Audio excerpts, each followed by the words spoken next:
Poboy Special here, and we're here at Scottie's Gunworks. And what Scottie is going to show you today is how to disassemble or field strip a Tommy gun.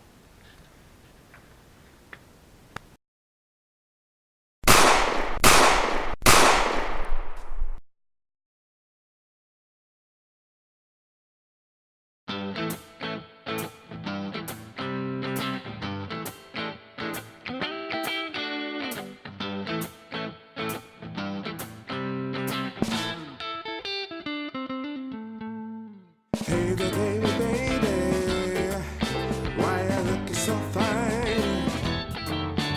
My thoughts, they're so dirty.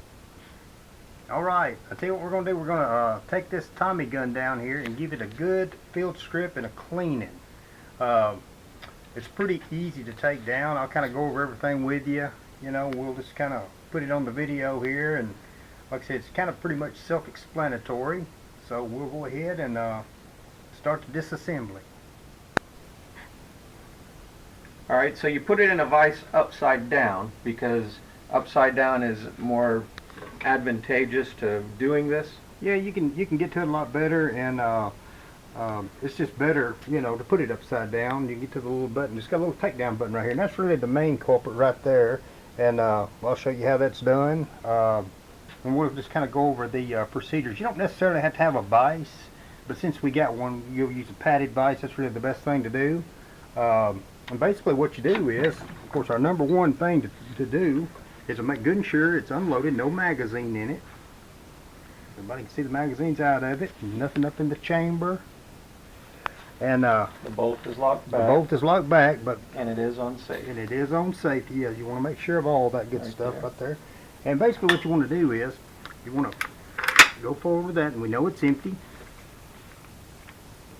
Take it off safety in the fire position. Go ahead and get the pressure off the firing pin. And then you basically just want to put it upside down about midways. Make sure that the bottom half, you know, is not anchored down in your vise. And basically it all boils down to just taking a little screwdriver.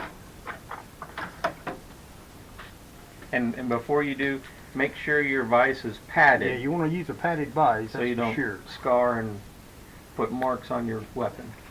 And then what you want to do is you want to take your screwdriver, and there's a little button right here. Come around here where you can see this button. Let me point to it right here. You got another screwdriver here. There you go, use that one. This button right here. Let me grab this flashlight. It'll shine a little light on it there. You can come around here. I'm pointing to this button right here. Can you see it? And basically what you do is you just take it. You see how it springs down? Hold the light right there Yes, if sir. you would. And I'm going to spring it down, and then as I'm holding it down, I just pull back until it clears it. You pull the whole buttstock back. Correct. Well, This thing want to cooperate. There it goes. there you go. Now here's the tricky part. It goes so far and then it'll stop. Now, Now what you want to do in this case here is, if you could, let me just pull it up here where everybody can see it. Still kind of holding it upside down. need to hold this part. Yeah, just kind of hold that part right there, and just pull the trigger, and then take your screwdriver, and then you want to get up under the little button again.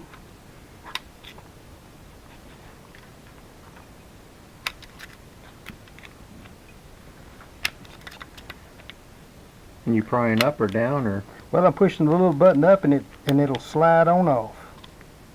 And I'm holding the bottom There you part, go. and he's holding. And There you now, go. now this right here is your sear, and you can see it moving as I'm pulling the trigger. And what you want to do is you push the button. It's going to bypass this, and it's going to come down here. It's going to catch on this sear, and that's the purpose of the screwdriver. It's just common sense.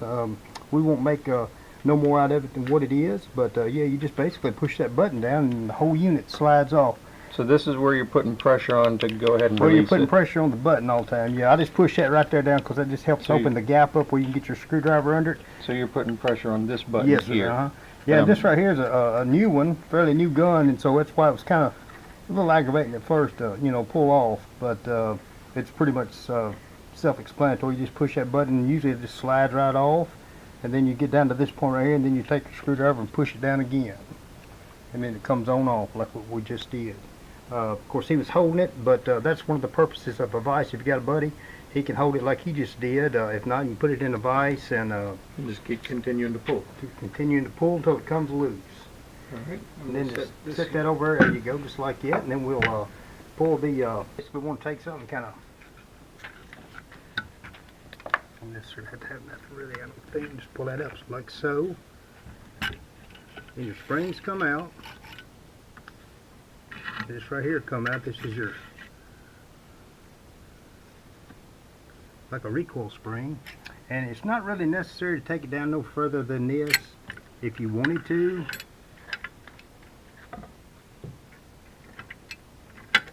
you could. You just pull that out. Now, is that in a certain way, or is it just twist and come out? Well, it just comes out. It just basically, you know, it doesn't matter. It hasn't really got a front or a back. And then all this unit right here come out. There's lists right on it. Yes. As you can see, it just kind of fits in there like so. And as we can see that it's got a little bit of an indentation right there where the blue end's gone. And it doesn't really matter which one you put it on. I started to say we could put it in there the way we took it out, but in this case here it won't matter. And then you got this little plug right here which goes in there like that right there. So you want to be sure not to lose that. And basically you just set it all out there. And then just take you some Hobbs number 9 or whatever you like to use to clean your gun, and just clean everything real good on it. Making sure, you know, that you put it on a table or something where you won't lose it. And this one here is in fairly good clean shape. And it isn't really necessary to start taking these parts right here out. These parts right here you probably want to leave in there.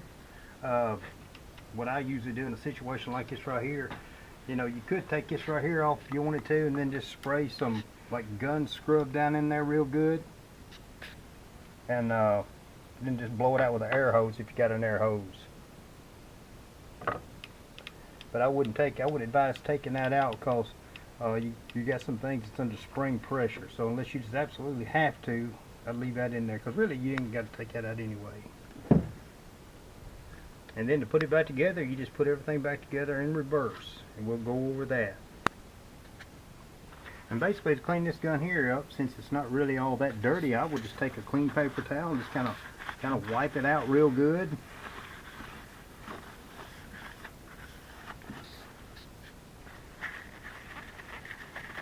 And then what I would probably do is put it right here in this vise.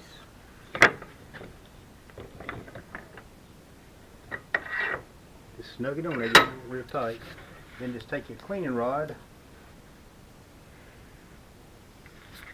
Got it right through the bore. Again, it's not real dirty, so we ain't got to really change the patches. I always like to take a bore light and kind of look up in there to make sure, you know, there ain't no obstacles stuck up in there. That we're just got a real clean. Can you see it?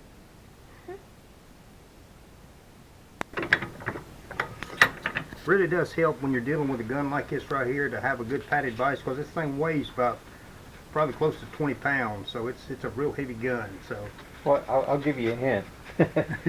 yeah.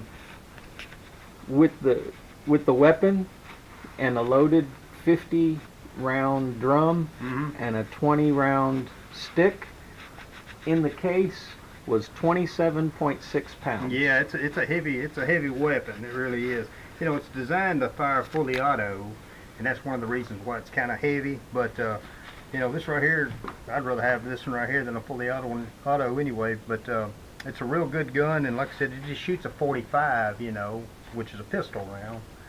But yeah, I was actually surprised on how far it really would go. yeah, I mean, 100 yards was no. I mean, it would do 100 yards no problem, and that's saying something for a 45 yeah, it is. pistol. Of course, you got about a 16-inch barrel on this one here. This one over here's got a 10-inch, you know, which is a short barrel version, you know, and you got to have a stamp to have that one, you know. Right. So we'll go ahead and make it clear we're legal. So anyway, that's pretty much it. And then we'll just put it back together, and you know, putting it back together is pretty easy. Basically put it over here on your bench. While I got it down, I always like to wipe the bolt branch carrier. down, your branch bolt carrier. Like I said, this right here, how many rounds did you shoot through it? At least 100. It ain't really all that dirty, is it? I know we shot a 50 round drum and a 320 rounds, so 50 and 60, 110 rounds. Wow. It took you a while to do that math. It did. Just take your little brush, you know, kind of get into the hard areas there, you know, and clean it up a little bit right there on that boat face. Like I said, this one right here really isn't dirty at all, you know, but that's why it's so good to do a video with one like this. So for a person who's never done this before, how hard would you say it would be to take it down when we first started to get it all the way? It takes a little bit of practice to get the Yeah, this one being a new one, you know, you'll notice it kind of wanted to hang up there a little bit, but don't let that discourage you. Just make sure that that button there is pushed, and make sure, you know, that you just kind of work it a little bit. You know, have a friend hold the bottom half or the top half there like you did, or put it in your vise and it'll come loose. Right. You know, because I mean, ain't nothing else in there holding it. Right. You know, so. And then just to put it back together, it's pretty self-explanatory as well. Just put the breech bolt back in there, make sure it's pushed back like that, and we'll put this right here back in, which is the cocking handle. We'll line it up.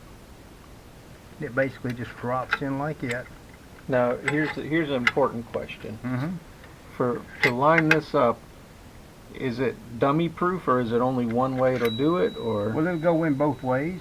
But it really doesn't matter which. Oh, yeah, and you can't put it in this way, obviously. So, yeah, it'll go in like that right there. And then what you'll do is go forward with that. Make sure that you put this little thing right here in there, which it goes right up in that recoil spring hole there. Then you got this right here, which goes through the back. Let's see something. Okay. Yeah, it'll go right here through the back, like that. And then we got these springs here, which you got a little notch cut in it. And what that notch does, it horseshoes over this button right here, and that's what holds that right there in. How about this right here? Exactly, yeah. We'll go in like this right here. Make sure each spring goes in each hole. Exactly. And then just kind of, you know, push it in down there, and it'll just fall right into place. And push this button. See how it just dropped right into place? Which button did you, this This button button back, right here, yeah. button back here. Exactly. While you're dropping this into Correct. place. Mm-hmm. And you don't necessarily have to, like I said, to put it back together, it's pretty easy. It goes sideways like so. Make sure it all lines up.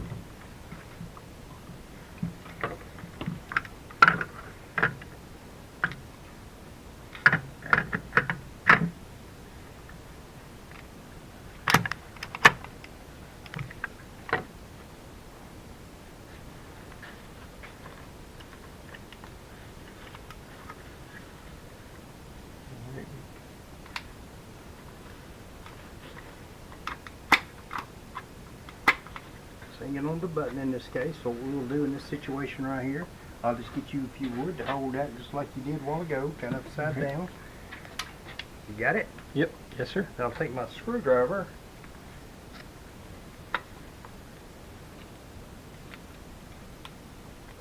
And depress the same one we were doing to take it Correct. apart. And then just make sure you get your screwdriver out of the way, and it should go forward right there and lock in place, just like so. And like I you said, heard it you know, clicking, doesn't it? exactly. I mean, if it don't, after you push the button down and don't come loose, don't panic. It will. It'll come loose because there ain't nothing else in there holding it. Just make sure that you got your little small bladed screwdriver. That's going to push this little button right here. Yep. That's the culprit right there. And of course, it's got a cutout right here where it just locks right into place. Let's see if I can get it. Let me see. All right, let me do this. Go here with some light. There you go. Yeah, this button right here. Yep. and you want to push it all the way up in there. And like I said, this is kind of a new one here, so I can feel the tool marks, and just when you think you got it pushed in all the way, you don't. And that's the reason why we were hanging up a while ago. Alright.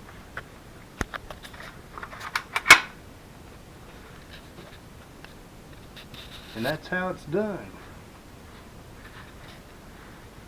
So that's all you need to do to field strip it and clean it, and that's pretty much as far as you need to go. Pretty much it, yeah. If you get into the trigger mechanism, you know, with the sear and all that,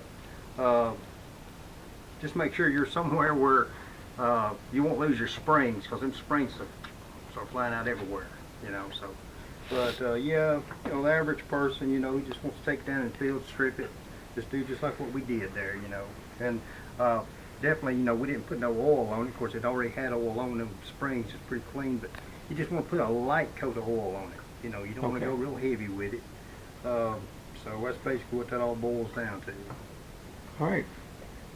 Well, thank you very much, and I hope everybody learned something. I sure did, because this one was on loan, so a friend of mine let me borrow it, and I had no idea how to take it apart to clean it, so naturally we go to Scottie, the one who knows. And we take advantage of the situation to make a video. That's right. So I sure do thank you for your time and showing me how to do this and showing everybody else how to do this. Yeah, you're glad to do it. And like I said, you know, you got a, this is a long barrel version. This is the short barrel version. So, you know, you can kind of get them in two different versions. Of course, if you get the short barrel, you got to have that stamp. Yep. So, anyway. Got to have a class 3. Yeah. So make sure you check your local, federal, and state laws before purchasing any short barrel. Yeah, exactly. All right, well, thank you very much.